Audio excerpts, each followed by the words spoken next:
How's it going, everybody? And welcome back to the Cisco Enterprise series.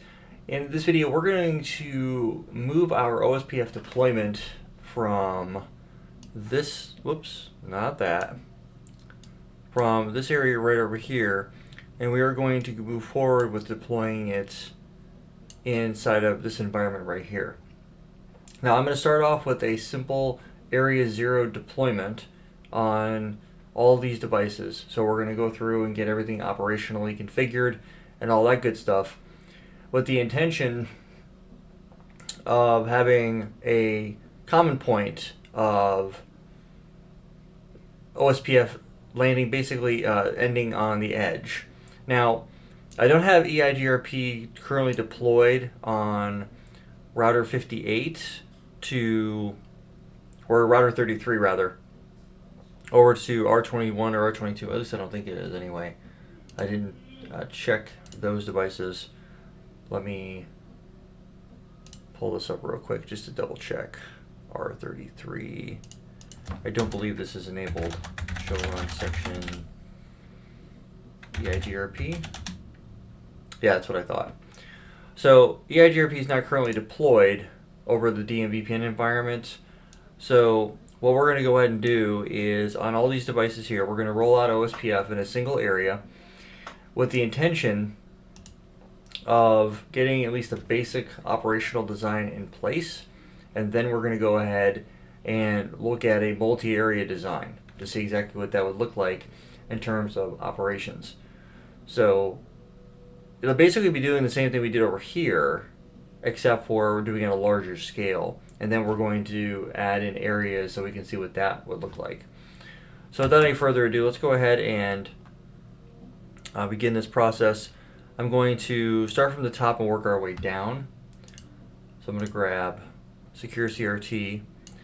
I'm going to minimize this. And there's a question, what am I going to do the VXLAN environment? That'll be coming up soon. I just wanted to get the majority of other things operational. And there's another question, am I going to keep bouncing back and forth with EIGRP and OSPF?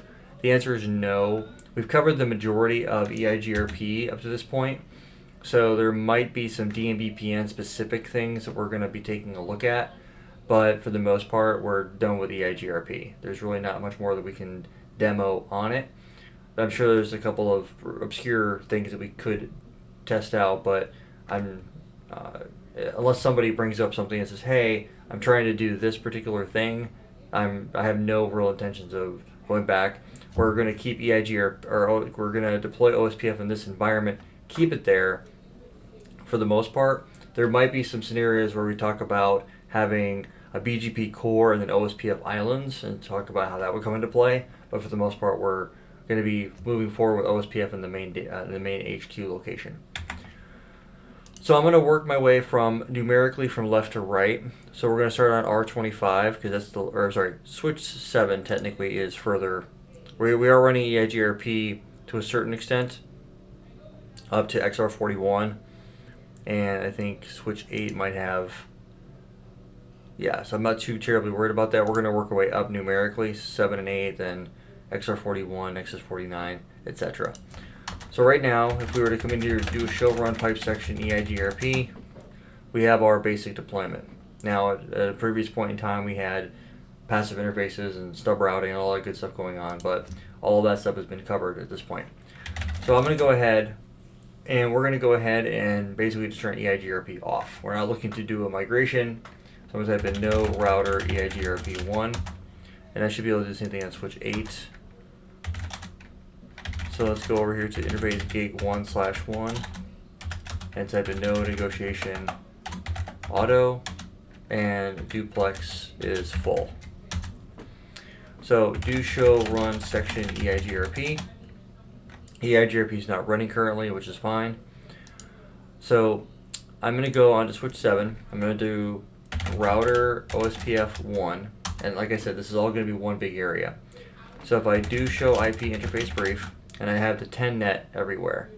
So what I'm going to basically do is I'm just going to come in here and type in network of 10.0.0.0, 0.255.255.255, area 0. And I'm going to do that pretty much everywhere. So do show run section OSPF. We're going to copy this into switch 8, so switch 8 will come online. And then once OSPF is deployed everywhere, area 0 wise, then we can start digging into more specifics like optimization, passive interfaces, things like that. So we're going to do that. We should form an OSPF adjacency between switch 7 and switch 8, but that'll take some time. I'm going to go over here to router 25 and do the exact same thing. When you have stuff like this happening on gig 0/3, or I'm sorry, gig 0/2, it just means it is a duplex issue. So interface gig 0/2, say no negotiation auto.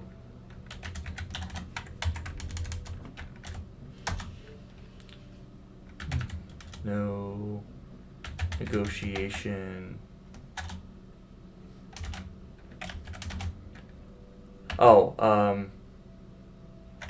Duplex full. Okay.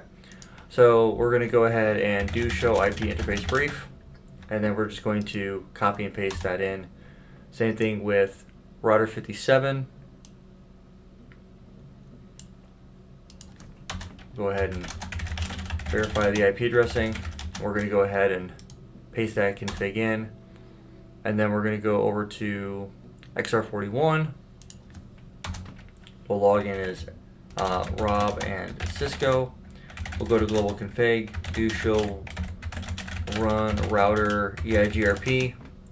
We're going to turn EIGRP off, router EIGRP1, commit, and then we're going to go router OSPF1. Router ID is going to be 10.0.0.41, and then area 0, we're going to type in interface gig 00000, 01, 02, 03, and then interface loopback 0. And then we're going to go ahead and commit that. And then we're going to do the same thing over on 49. We're going to log in as admin and admin. Show run pipe include feature to see what features are enabled. Currently nothing's deployed. So we're going to go to global config, type in feature OSPF. So we had to turn the feature on in Nexus first, and then you get this issue that pops up here. It says LAN Enterprise Services Package licenses not installed. System support is honor-based licensing, so feature will continue to be fully functional. So the cool thing about it is it's honor-based, so they're going to trust that you're going to eventually enable it. So we're going to type in router OSPF1. And then underneath here, we'll set the router ID is going to be 10.0.0.49. And we're going to do a log adjacency changes. Then we have to go to interface ETH 1/1 through 5 and type in IP router OSPF 1 area 0. And then interface loopback 0. There we go. So that's pretty much how that will come into play. So we'll do a show run router OSPF, or do show run OSPF. So that looks good to go there.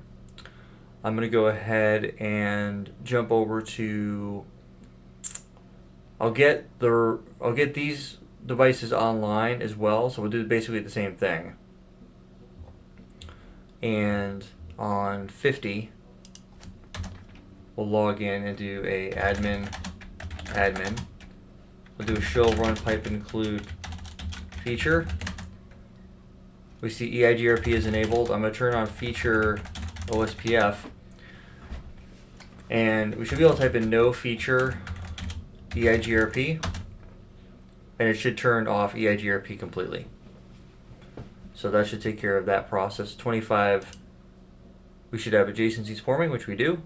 So going back over to 50, I'll type in router OSPF 1, and then router ID is going to be 10.0.0.51, log adjacency changes, and then we're going to go ahead and go to interface ETH 1/5, type in IP router OSPF 1 area 0, and then interface loopback 0, same thing there.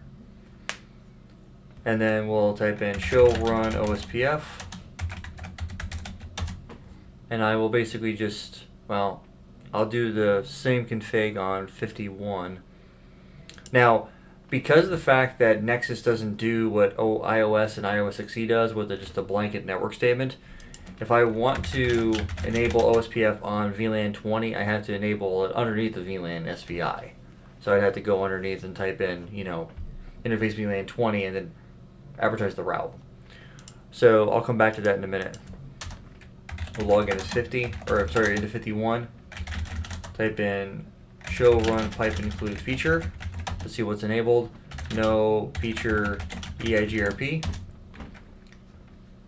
And then we'll do feature OSPF, router OSPF 1, router ID is going to be 10.0.0.50, log adjacency changes, and then we're going to go interface ETH 1/5, IP router OSPF 1 area 0, interface loopback 0, just like that. Now we formed an adjacency, and again, one of the things from an optimization perspective, we don't want to form an OSPF adjacency over 5051 over the port channel on VLAN 20. So when we go to enable that, we will turn passive interface on and the stub routing capability, but passive interface for VLAN 20 out of the gate, but we still want to advertise the route. So let's go over to switch 13 and switch 14 and get them configured real quick. So on switch 13, we are going to get E14. We're going to go to gig 0/0, so interface gig 0/1. We're going to do show IP interface brief. We're going to go to interface gig 0/1 and type in duplex full, no negotiation auto, duplex full. So that'll take care of that issue. And then we're going to do we should be able to just do a blanket statement just like that. Same thing with 14. We should be able to do the same thing there. So interface gig 0/1. We'll type in no negotiation auto, and then we'll do duplex full, and then do that. And then we're going to go to router 33 and do the same thing here. Show run pipe section router. There's BGP running, that's fine. We're going to go ahead and just enable OSPF on all of the 10-net networks. Same thing with 34. Show run pipe section router. Copy and paste that in. So we'll have full reachability everywhere here in a little while. And then 58 and 59 respectively.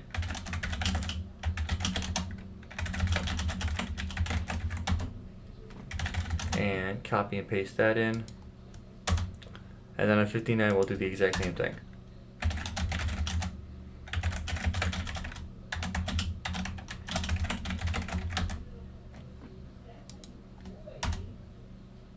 Alright, so now that I've got everything configured, we should be able to move forward now with verifications and things like that.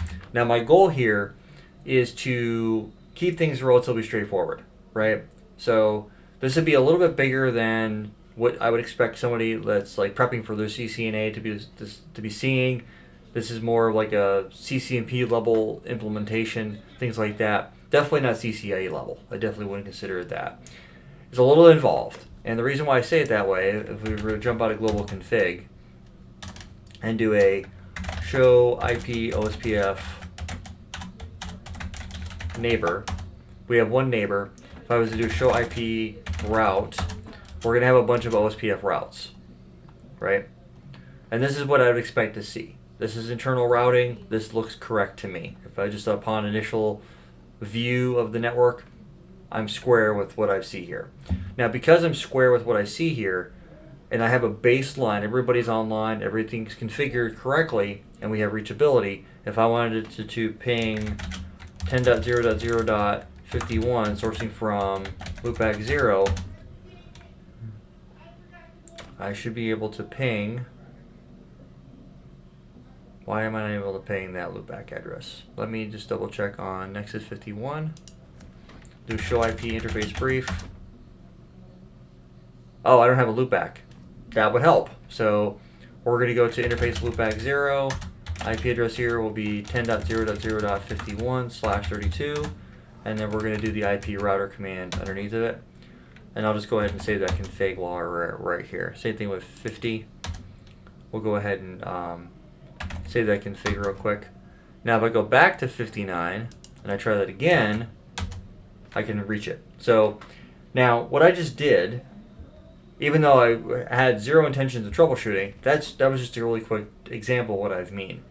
So if you want to validate routing very, very quickly, that is one really quick way to do that, is to do a quick ping to everybody's loopback address in the network. So if we want to do the same thing for 10.50, I can reach that. Then the same thing with 25.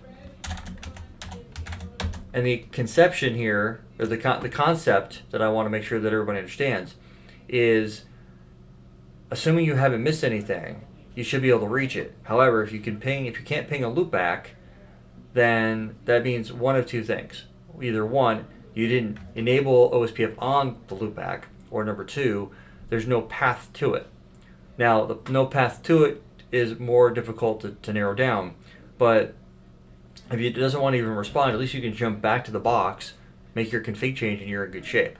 However, if you can reach it, but if you trace route to it, for example, if I go back to this guy here and I pull out this and I type in trace numerically, I get to where I gotta go.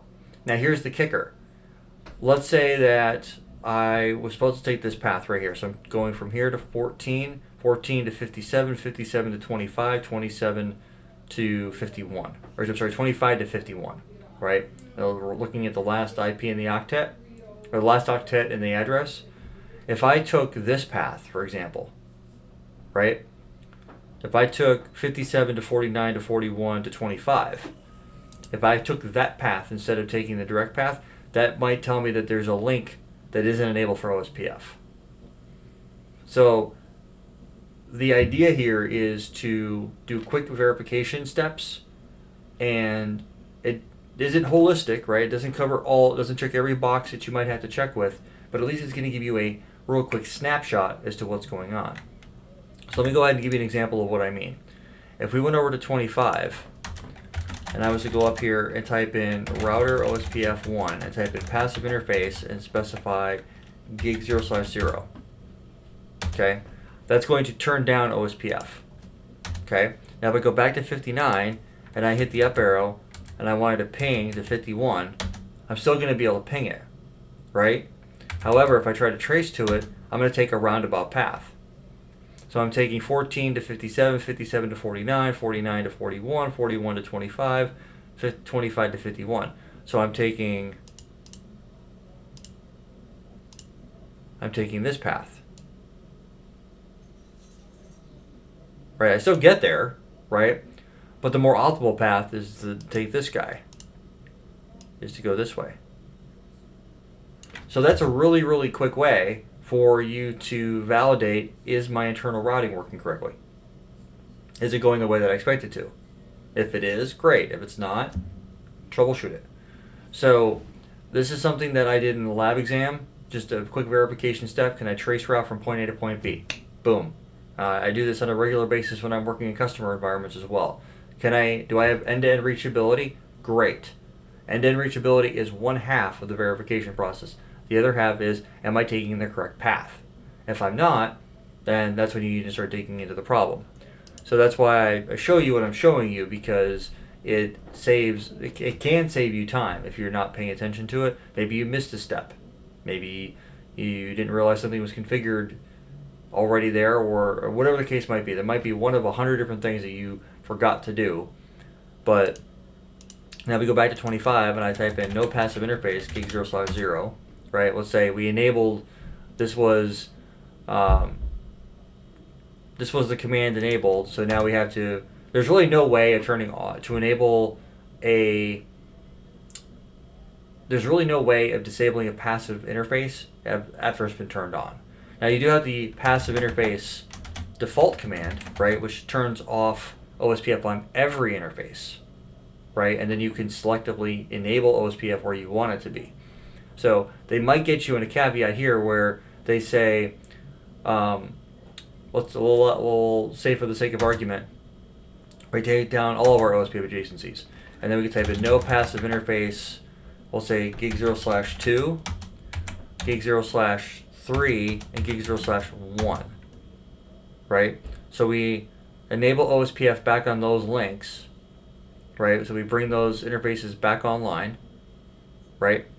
Now, in the event that this is the case, so we go back to 59 and we do that same trace route again, we're going to take the same path. Well, by going back to 25, it might say do not remove any configuration. Do show run pipe section OSPF. Okay? Don't remove any configuration. Well, they gave you an out, right? Whoever wrote the exam simply came in here and didn't say there's no passive interface on a particular on gig 0/0. So in this case here, you'd be able to come in here, simply type in gig 0/0, and then you'd be in good shape. There's the neighbor adjacency, and then if you hit the up arrow again, my path is shorter. So this might be a legitimate ticket that you get for whether it's a NARCI with troubleshooting OSPF or what have you. But for those of you that are looking for the CCIE aspect of it, where it says don't turn off or don't remove any configuration, like, okay, well, how do I get myself around it? So the lab has got to be written in such a way that there is always at least one right solution. So that's just something to keep in the back of your head, so that when you're looking at the config, and I look at my do show, should be able to run it again here, you did passive interface default, meaning that you don't want to have an accidental OSPF adjacency form by somebody just willy-nilly plugging an interface into a router, enabling that. And because we have a blanket OSPF network statement for basically 10/8, we want to protect ourselves against stuff like that. So even though it's probably going to be an obscure possibility, in the event, and this is like when I deal with customer environments, this is actually the direction I like going when we're dealing with, it depends on the customer, right? So if we're dealing with a customer that has compliance, like whether they are regulatory or they are governmental or whatever the case might be. Most of the customers I've worked with in my career are healthcare, and they have a lot of specific, that in finance, they have a lot of specific regulatory compliances that they have to meet.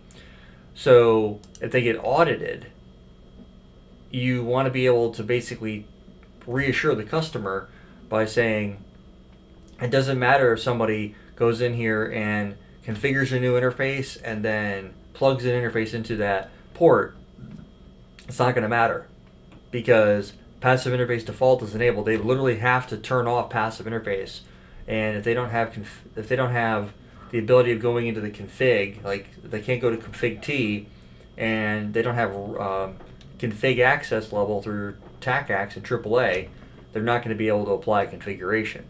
So it's being able to lock down your customer's environment so to prevent things like this from happening. So what's the likelihood of you seeing this? I mean, I'd rather you see it and me explain it to you than not see it at all and be like, well, I never see this. This is a fairly common deployment methodology. A lot of engineers that I've worked with like this because it protects your network. So this basically is a non-authenticated way of preventing rogue OSPF adjacencies.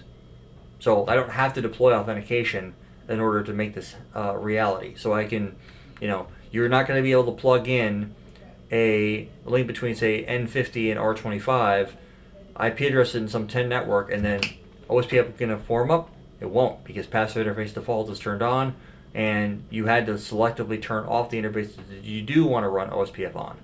And that's the key capability here. So I've seen this quite a few times. It's actually a rather common deployment methodology that I've seen, and I'm like, oh, okay, cool, no worries. I know exactly what I'm looking at when I see this, and I don't have any problems with that. So with that being said, that is one of those scenarios you could potentially run into. Now, why do I bring this up now and not in a dedicated video for passive interfaces? Well, because we've already covered it a couple times, but because passive interface with RIP slightly differs from EIGRP and OSPF, but for the most part, we've already covered with EIGRP, so it's basically the same thing. So these are just some of the scenarios that I'm looking at. I'm like, oh, I could totally see, somebody throwing a curveball at somebody, and seeing this, I'm like, oh, well, I can throw a passive interface in here and say you can't you can't delete something. Well, they have to give you a way of making it to solve the issue without breaking the exam restrictions. Like, do not remove any configuration. Okay, well, you have to give me something to work with in order for me not to break that restriction. Simple as that. So that's one of those situations that come into play. Now, one thing that I will make mention of, since we are in a router that's in the core, is the show IP OSPF database. Now, we are going to have a combination of type 1 LSAs and type 2 LSAs because we have Ethernet everywhere. So we have the broadcast network type in place, therefore the type 2 LSA is going to be deployed for the DR/BDR election process.